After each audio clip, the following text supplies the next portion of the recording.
understand why people voted to leave. I do understand their views, but I don't agree with them. I don't agree with them in the slightest. I think that the referendum, it started on this premise of all these promises, which now have actually turned out to become lies. £350 million going into the NHS each week. Within 2 hours, that's been taken away. Oh, sorry, no, that's not actually. That was a pledge made by the Leave campaign. I fought 3 general election campaigns, and during an election, politicians say all kinds of things, okay? And then after the election, we come together and we try and make things work. It's very bitter. I've lost elections. It's very bitter. It's very hard when you lose elections. It's very tough. And you sort of think, oh, well, they're idiots, you know, they don't see things, they were lied to. But the democratic process is what it is. The issue with this and there were it's 17 million. Isn't it? That's how so many people I've spoken to here, particularly people sort of under the age of 50, are feeling really awkward about what happens next. This is a generational shift. That's how they feel. You know, been in the EU now for over 50 years, or 40 years, and over 40 years. And whether you buy into the EU as an apt project or not, whether you think it works or not, things will change significantly for people. I think they'll change a bit. I'm hearing all sorts of scare stories about young people not being able to work. I mean, there are hundreds of thousands of South Africans in Britain. South Africa's not in the EU. They can still work here. There are hundreds of thousands of Americans that I know all across Europe. I know many of them. I know many people.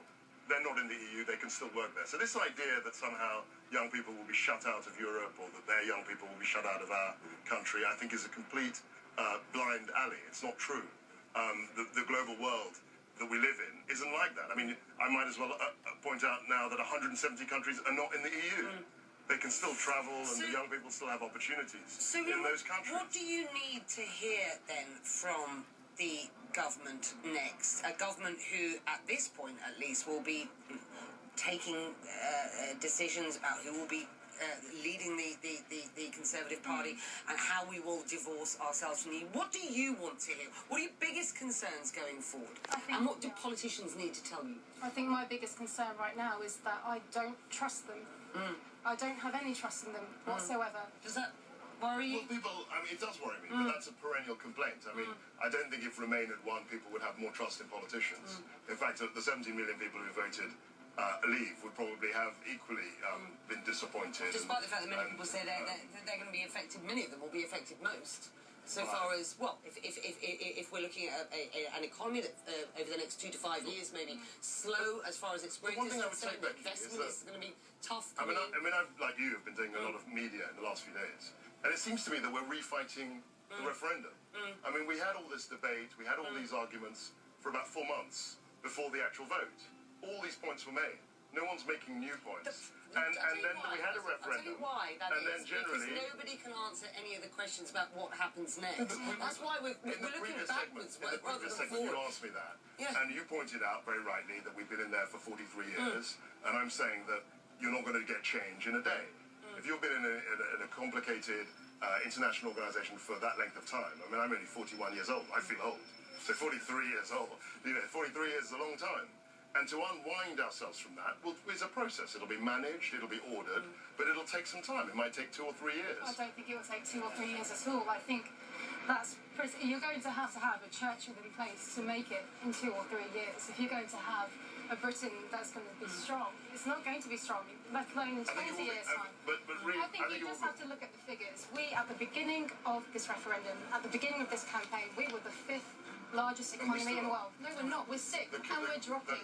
This is the result of the lies which the politicians have brought forward. Okay. I know it's very difficult when you lose elections. This was a very, very big, very, very significant election. I know there are millions of people who are very upset, but there are also millions of people who are very happy. This is what democracy is. And as a Democrat, one would have thought that people would just respect the will of the people. We all knew that the referendum was revolved around this question. We all knew that it would be resolved one way or the other. And now I think it's incumbent on people to accept the verdict of the people. Can I just ask you one thing before we... Do you think that people voted and understood what they were voting for? This was a referendum about in or out of the EU. In the end, many people will say people didn't vote about whether they wanted to be in or out of the EU. It was on a whole load of national issues. The thing about democracy... And that worries people. ...is that you do count the numbers.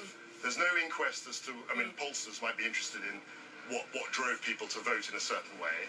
But unfortunately, the results stand independent of that. I mean, every election I've been to, I remember Lib Dems. I was just saying earlier, someone said to me in my constituency, I voted for you and I regret it. I mean, that's what happens. This guy in my constituency. So people have lots of different motives to vote. There are lots of psychological reasons. There are lots of emotive reasons. There are lots of rational reasons. We're complicated people. Human beings are very complicated. But I think we all know how democracy works. We all knew how the referendum worked. We all knew how the Scottish referendum would work. We've seen these things before. It's not a new thing. And yes, it's difficult. It's emotionally very draining. And it's almost as if people are going through the 5 stages of grief, when on the losing side. I probably would have done the same if we'd lost. But I think at some point we've got to pull together. It's a great country, and we've got to make this thing work. We've got to be united. With that, we're going to leave it there. We thank you very much indeed for joining us. Thank you. We saw a drubbing of global stock markets on Friday when the final vote came into the UK.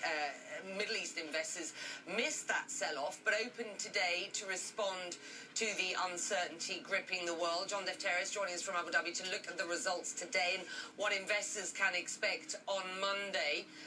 John, Middle East investors not in when the final tally came down Friday. How would you describe their reaction today?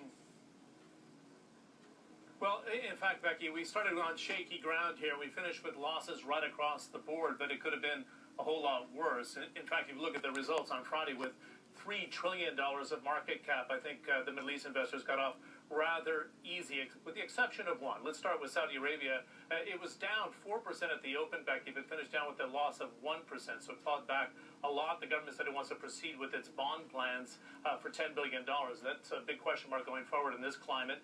Dubai was down 3%, but the one that took the biggest hit was Cairo, down nearly 6%. And it's a very large emerging market. It raises the questions about emerging market contagion. But let's be honest, the moment of truth is going to happen in Asia in Monday morning trading, and we're going to be watching a number of factors. Oil, which was down 5%, very important to the Middle East. Gold shot up 5%. It was a safe haven. Will investors continue to move to bonds and gold with all this uncertainty? And of course, we're watching the British pound and the dollar rate, which will open in Asia at 136. Now, investors are climbing a wall of worry, if you will. Who's going to be the next Prime Minister of the UK? Will more countries line up for referendums going forward? And finally, if we see further selling in the pound and the euro, the influence it has on European banks and home builders. Very important questions, Becky, and